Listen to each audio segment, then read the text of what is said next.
Здравствуйте, дорогие студенты! Сегодня мы проводим интервью с деканом школы общей медицины 1 Измайловой Асулу Хабибиевной. Добрый день, уважаемые студенты!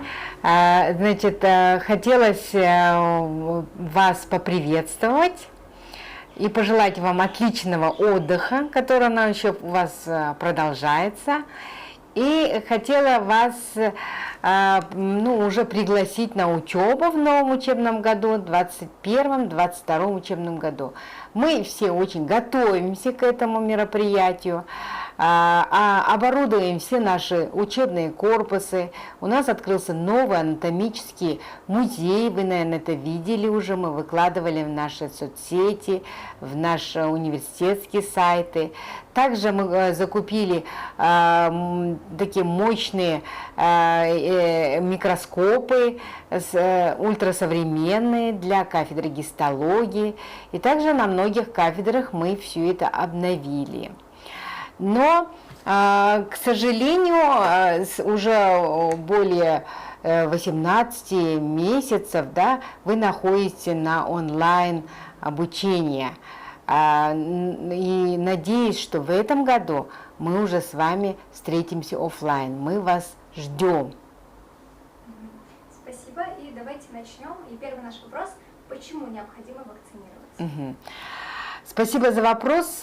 Очень актуальный вопрос. Да, на сегодня пандемия захватила весь мир, к сожалению. И, конечно, единственный выход на мировом уровне – это выход только вакцинация, чтобы приступить к офлайн занятию, к вообще нормальной, здоровой жизни, чтобы мы начали заниматься. Это вот единственная первая необходимость.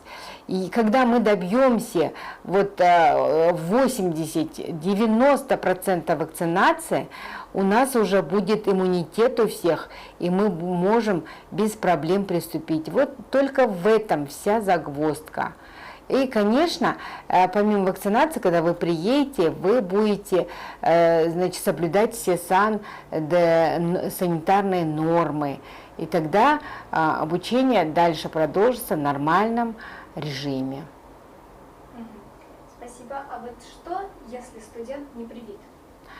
Но, спасибо за вопрос. Во-первых, студент не может, если не привит, если у него нет карточки прививочной, да, паспорт называется на сегодня он, то он, во-первых, даже заехать в Алмату не сможет и приступить к занятиям не сможет. Но здесь, конечно, есть категории студентов будет, у которых есть медицинская, медотвод, да, медицинский отвод называется, медицинский медотвод, который дает им на руки специалист.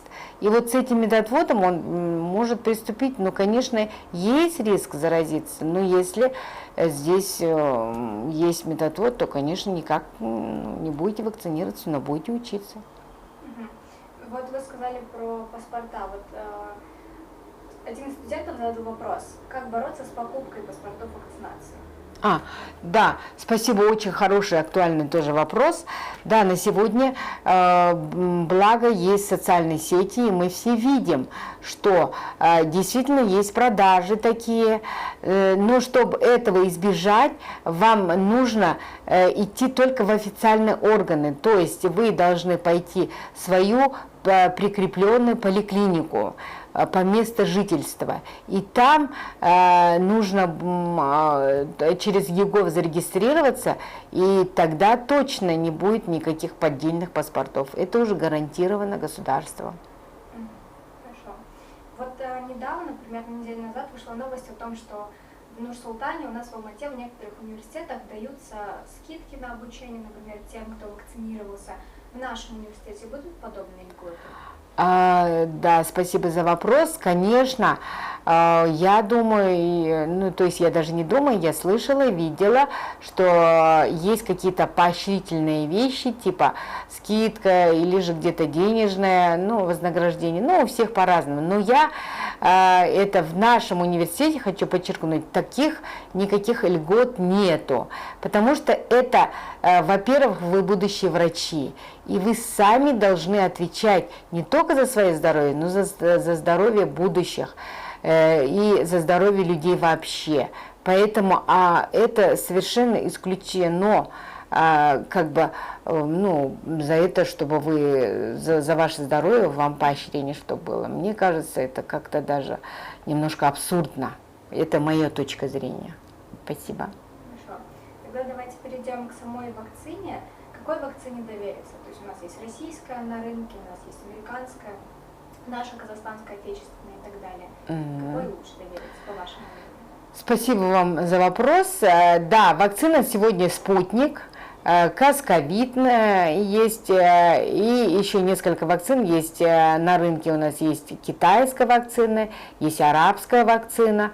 Но я не могу сказать об одной вакцине что-то конкретное. Я имею в виду, что какая-то вакцина лучше, другая какая-то вакцина хуже.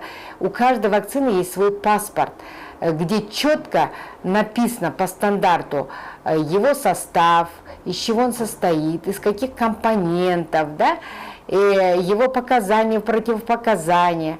Поэтому они все хороши. И они все, и я не могу сказать, что они 100% защитят от вакцины, от ковида, потому что он, вы знаете, он мутирует, да, но он защитит от осложнения, ну и так далее. То есть мы сегодня же уже более 100 лет, как вакцинируются люди все время. Но ни одна вакцина не говорит, что 100% защитит от этой болезни, что раз вакцинировался человек, значит он не будет болеть. Нет, риск заболевания есть, но здесь есть, знаете, одной из причин, что вакцинироваться, это нужно всеобщую иммунизацию сделать. И второе, это чтобы не было осложнения. Вот только в этом. А так что-то конкретное. Я лично сама вакцинировалась «Спутником». Ну, на тот момент был один из первых вакцин у нас в стране, «Спутник-5». Поэтому, не знаю, я не могу сказать конкретно за или против какой-то вакцины. Какая есть вот в вашем регионе, в вашей поликлинике, такой и надо вакцинироваться. Она будет тоже защищать. Спасибо. Вот вчера я делала социальный опрос и спрашивала, почему люди не все вакцинированы, и многие говорят, ну не многие из тех, кто не провакцинировались, они говорят о страхе, то есть они боятся, вот, опять же, заболеть, они боятся каких-то осложнений и так далее.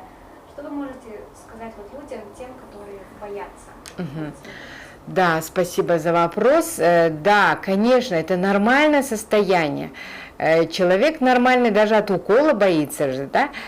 Потому что очень много разных социальных сетях, очень много такой необработанной, некомпетентной информации, соответственно, люди начинают этому верить.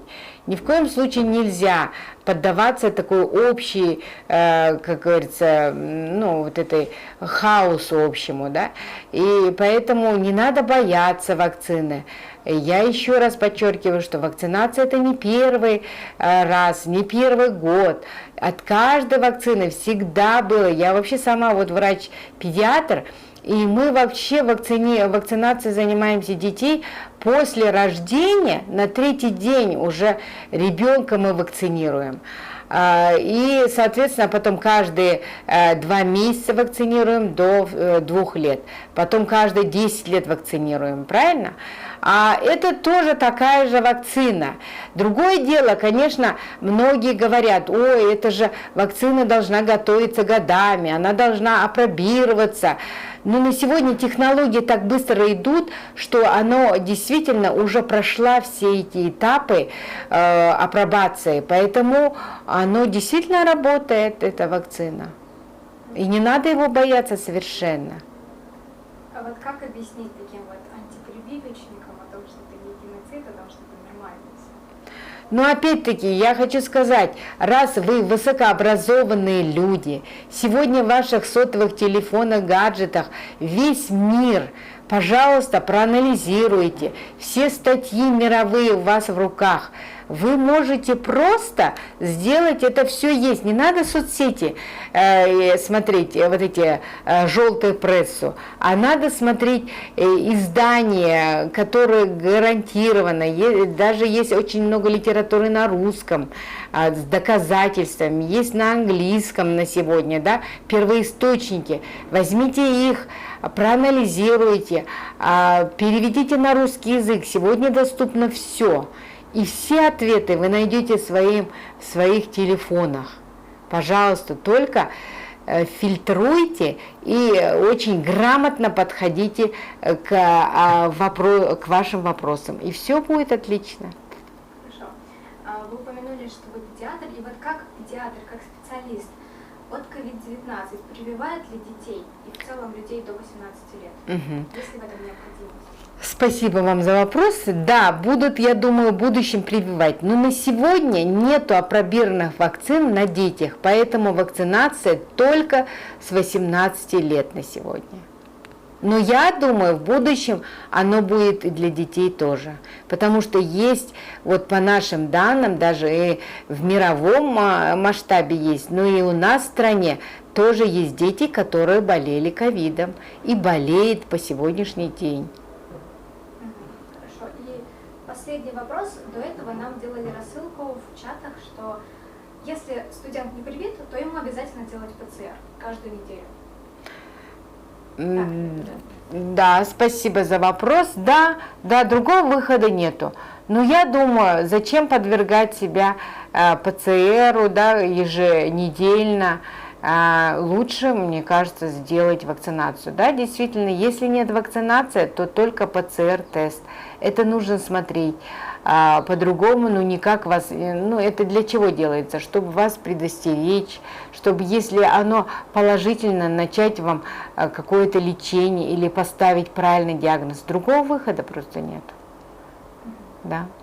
И как это будет реализовываться? То есть, например, на пропускном пункте вас будут стоять и проверять, по приложению ошибок или еще как-то, да? Да, правильно вы говорите, действительно. И ПЦР, оно сразу в единой базе фиксируется. Соответственно, оно будет фиксироваться у вас в ошибках, или же вы можете даже через Каспи приложение QR-кодом, и там оно сразу будет показывать ПЦР ваш, какой положительный или отрицательный, или же, если есть вакцинация, то сразу же видно будет ваш паспорт вакцинации. Не паспорт, а это, зеленый, синий-зеленый, это значит, у вас статус ваш, да. Зеленый, это значит 2 вакцины вы прошли вакцинацию полную. То есть есть, конечно, вакцины и однодозные, а есть 2-дозные. Но факт, что будет там показано, что вы вакцинированы полностью. Хорошо, спасибо вам за ответы. Ага. Спасибо вам большое.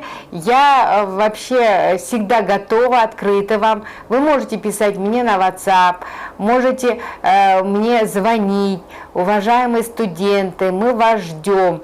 Только в любом случае другого выхода нет. Сейчас ежедневно собираем информацию по вашей вакцинации. Пожалуйста, не оставляйте на последний момент. Прошу вас всех провакцинироваться вовремя. И давайте уже начнем наше образование офлайн. Медицина, оно не может быть онлайн. И ждем вас у нас в университете с нетерпением, дорогие мои студенты.